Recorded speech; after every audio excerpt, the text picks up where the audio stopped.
it gets to this point now where it's like, she says, I was shot from behind. And, blah, blah, blah, this, that, and the third. And I was walking away. And she puts that, and then she deletes the post after. But that contradicts with the first post. Because you said somebody came out to hit you with malicious harm and danger, to put you in harm and all this danger and all this stuff. How can you identify who's shooting at you if you're facing the other way? How can you even identify criminal or malicious intent if you're not seeing what's going on behind you? That doesn't even make sense. And so it's like, I'm looking at this and I'm just like, yo, this is not right. Like, and I do see when people are getting at her, and there's times when I'm like, damn, like, do I help her or do I speak up and say, yo, don't talk about her, whatever the case is? But if I do that, then it's like I'm coming off like I'm guilty. And then if I say something about having remorse, like I would like to, or saying something about certain things, it's like I come off like I'm guilty of something that I didn't do. So I had to be quiet on certain places. Now, I need y'all to really take this in and understand like how this works at this point. When all this starts happening, LA Times, okay, this is put in public information. LA Times puts out an article, and in the article they say, this is the initial report. Two sources close to the investigation said that she got cut by glass, and she said that she got cut by glass. So then it's like people see that, okay, hold on. They're saying on the initial police report with Officer Santiago, whatever his name is, you can go look this up. This is on LA Times. That's when it gets to this point where it says, okay, they reported no gunfire wound in her foot. They just reported a woman with a foot injury. So you got to understand, like, this is what's in their initial police report. Fuck all the Instagram, fuck the other shit. This is just what's in the police report. So you got to understand, like, I'm getting to a point where I'm like, wow, I'm looking at this and I'm like, wow, like, at the end of the day, like, maybe some people might see this, maybe some people might not. It gets to academics, it gets to academics, it gets to Hollywood Unlocked, it gets to certain places, right? And she comes out with this tweet that says, keep talking and I'm gonna stop sparing you. It's like, my love, I have not been on the internet for 3 months. And then 30 minutes later, she just goes on live. And it's like me telling you, yo, keep talking, my nigga, and I'm gonna slap you. And then I just slap you. It's like, you didn't do anything for me to slap you, I just slapped you. So it's like, who was talking to who? Who are you saying to keep talking to? I don't understand. Whatever. It gets past this point. And it gets to a place where now she says, I'm gonna stop sparing you, whatever the case is. She gets on live. Now, because it got on academics that there was no gunfire wound on the initial report, everyone starts going to her page. Again, she starts reacting to certain things. Now, I'm gonna say one thing.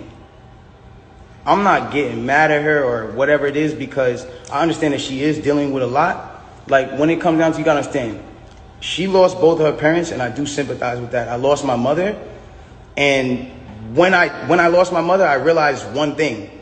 When you lose a parent, you could be highly susceptible to people around you that are giving you parental guidance or things that feel like parental guidance, to believing that it is parental guidance, and you go with it. That's happened to me. I've been at that place where I've listened to a lot of people that led me down the wrong road because it felt like parental guidance that I should have been getting from my mother or my father that at that time wasn't around, or whatever the case is.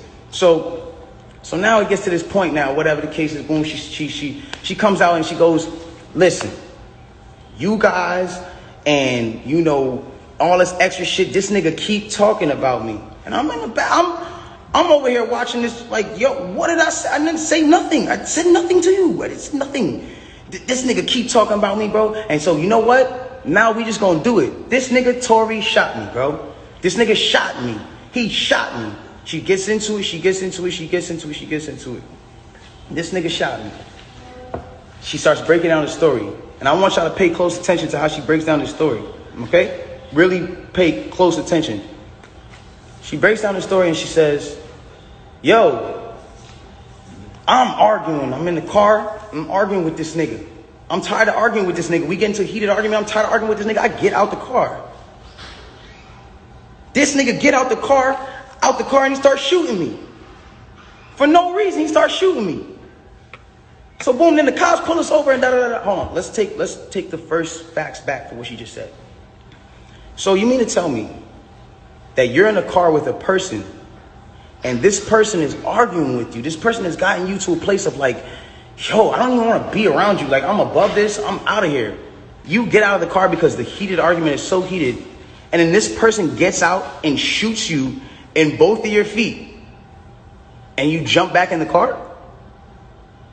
Why would you jump back in the car with a dangerous man who just did a dangerous crime to you, who did this criminal intent to you and all this? Why? Why would you jump back in the car? Well, yo, then the police pull us over and I see, you know what I'm saying? We're all black in the car. There's a gun in the car. So I don't even want to be like, you know what I'm saying? I don't want nobody to get in more trouble. And I'm trying to protect this man. I'm trying to protect this man because at the end of the day, it's niggas getting shot out here. She then throws the black card at me. I'm trying to protect this black man. My love, nobody ever reported that you got shot but you. So how are you trying to protect me? At what point were you trying to protect me? At what point? Like, you know I got a child. You know that these type of situations, even an accusation, is something that I can't even be playing with. I don't even play with my life like that. So why would that, that to me just doesn't make sense. Okay, cool. Yo, I lied to the cops. I lied to the doctors. Let me tell you why they saying there's glass in my feet, though. Because I lied to the cops. I lied to the doctors. I lied to this, that, and the third. Ladies and gentlemen, I need us to really understand what she's saying here. You mean to tell me that these medical doctors that are in an ambulance that work on-site injuries 24/7 for all day, that have to know every type of on-site injury, the specifications on the type of on-site injuries, so they can treat it right? You mean to tell me you lied to these people and they just treated you for glass when you had a bullet in you? If that's what you're saying, okay, I'll give you the benefit of the doubt. Let's just say they were dumb. You mean to tell me that the cops who were called for a gunshot in a Suburban or whatever the car was, found that same Suburban and found a gun in it, see you leaking, and didn't check you for bullet wounds? I'll give you the benefit of the doubt and say they were dumb. You then further said, yo, I'm at cotton mouth like a motherfucker smoking all day. You then say, oh, well, I was trying to protect this black man, so I never said nothing. I didn't want them to shoot me. I didn't want them to kill me.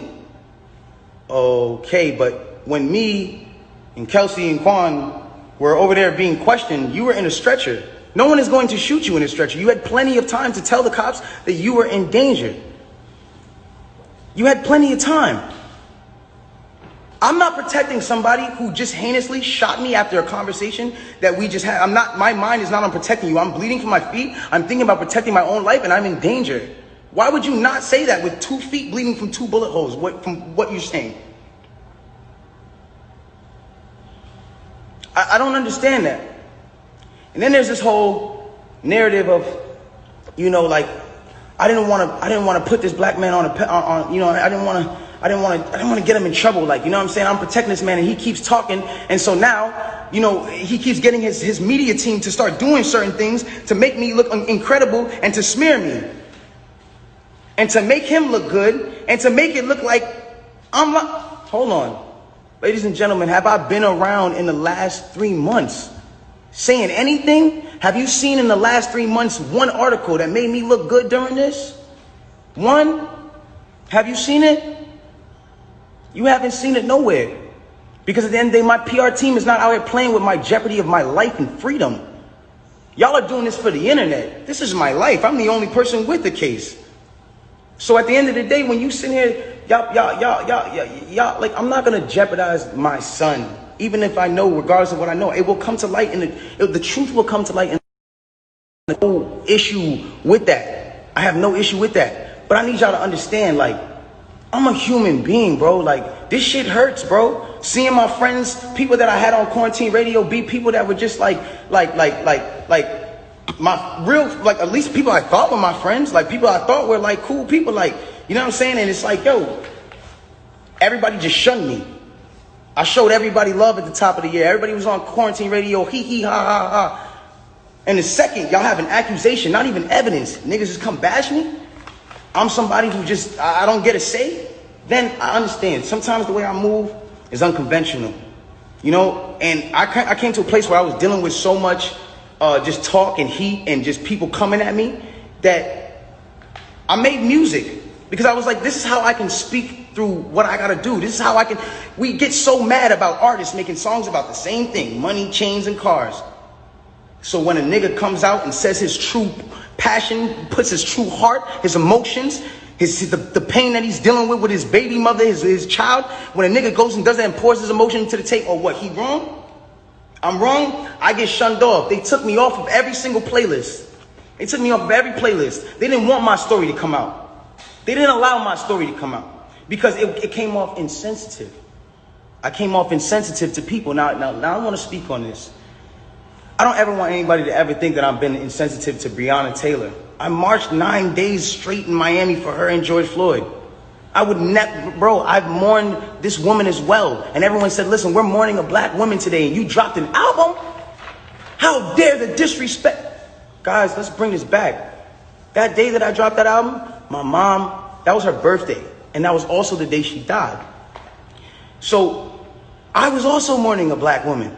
My mother. That meant a lot to me. My name